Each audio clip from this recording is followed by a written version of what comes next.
आज 23 जानेवारी.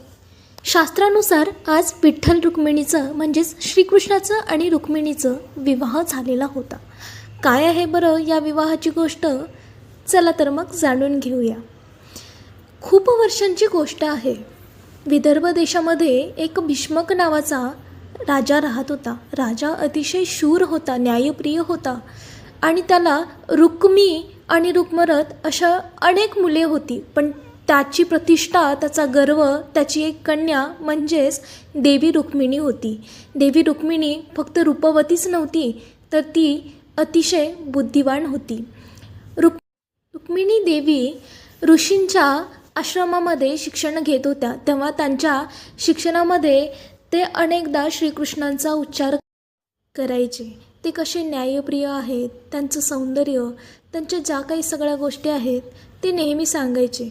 ते ऐकत ऐकत रुक्मिणी मोठ्या झाल्या आणि कालांतराने श्रीकृष्णांच्या प्रेमात पडू लागल्या होत्या. श्रीकृष्णांच्या गोष्टी ऐकत ऐकत त्यांचा पराक्रम आणि त्यांचं प्रेम, त्यांचं न्यायप्रियता हे सगळं ऐकत ऐकत रुक्मिणींना त्यांच्यावरती प्रेम झाले. ही गोष्ट तिच्या भावाला म्हणजेच रुक्मिणीच्या भावाला रुक्मी याला अजिबात आवडत नव्हती. कारण रुक्मी याला श्रीकृष्ण आवडत नव्हते. याचं कारण असं की श्रीकृष्णाने अनेकदा रुक्मी याचा अपमान केलेला. त्याचाच राग डोक्यात घेऊन तो श्रीकृष्णांशी शत्रुत्व बाळगत बसला. अशा प्रकारे रुक्मीला आपल्या बहिणीचं लग्न कोणत्याही हालतीत श्रीकृष्णांशी होऊ द्यायचं नव्हतं. पण रुक्मिणींनी हा निर्णय ऐकताच त्या अहंकारी राजाशी आपलं लग्न होतंय हे ऐकून रुक्मिणीच्या पायाखालची जमीनच सरकली. त्यांनी त्वरित श्रीकृष्णांना एक पत्र लिहिलं. त्यामध्ये त्यांनी असं लिहिलं की माझं लग्न जबरदस्ती अहंकारी राजाशी केलं जाते, त्याचं नाव पशुपाल. हे द्वारकाधीश, मी मनाने, भावाने आणि श्रद्धेने तुमचीच आहे. जर तुम्ही मला स्वीकारत असाल तर लग्नाआधी मला येऊन वाचवा, अशी नम्र विनंती. असं पत्र रुक्मिणींनी श्रीकृष्णांना लिहिलं आणि ऋषीमुनींच्या हाताने ते द्वारकेला पाठवलं. त्यानंतर ऋषी द्वारकेच्या दिशेने निघाले आणि श्रीकृष्णाकडे पोहोचताच त्यांना पत्र दिले. श्रीकृष्णांनी पत्र घेतले, पत्र वाचले. जसेच पत्र वाचले त्वरित निर्णय घेऊन ते लगेच विदर्भाच्या दिशेने निघाले. कसलाच विचार न करता त्यांच्या डोळ्यामध्ये एक श्रद्धा होती, निष्ठा होती, प्रेम होतं.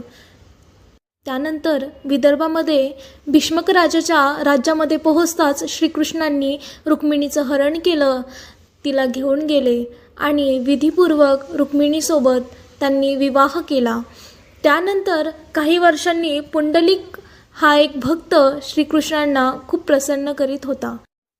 त्याला भेटण्यासाठी श्रीकृष्ण खूप आतुर झालेले होते. त्यांना राहवत नव्हतं, म्हणून ते पंढरपूरच्या दिशेने निघाले आणि भक्त पुंडलिकाला भेटायला गेले. त्यानंतर त्यांनी बघितलं तर तो आपल्या आईवडिलांच्या सेवेमध्ये एवढाच मग्न होता. त्याने श्रीकृष्णांना बाहेरच उभे केले, त्यांना थांबा म्हणला आणि एक वीट दिली.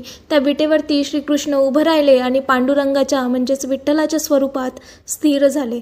त्यानंतर रुक्मिणी देवी श्रीकृष्णांना शोधत शोधत पंढरपूरच्या दिशेने निघाल्या. पंढरपूरमध्ये पोहोचताच त्यांनी बघितलं की देव विटेवरती उभे होते, कटेवरती त्यांचे हात होते.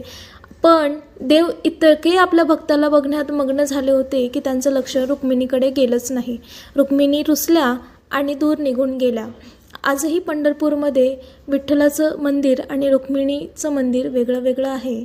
अशी याची गाथा आणि कथा. व्हिडिओ आवडला असेल तर नक्की लाईक करा, कमेंट करा आणि शेअर करा आणि बेल आयकॉनला क्लिक करून सबस्क्राईब नक्की करा.